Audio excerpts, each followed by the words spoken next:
Assalamualaikum warahmatullahi wabarakatuh. Selamat siang, Polantas Aceh hadir.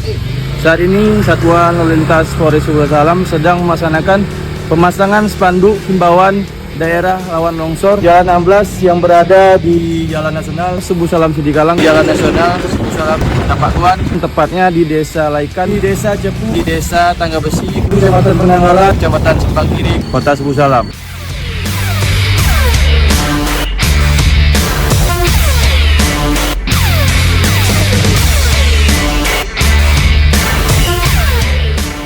Pemasangan spanduk ini bertujuan menjelangnya hari mudik Lebaran 2024. Kami juga menghimbau kepada pengguna jalan raya tetap berhati-hati dalam berkendara, tertib berlalu lintas, dan patuhi rambu-rambu lalu lintas.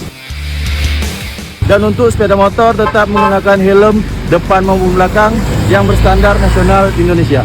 Sekian, terima kasih. Wassalamualaikum warahmatullahi wabarakatuh. Polantas Aceh hadir.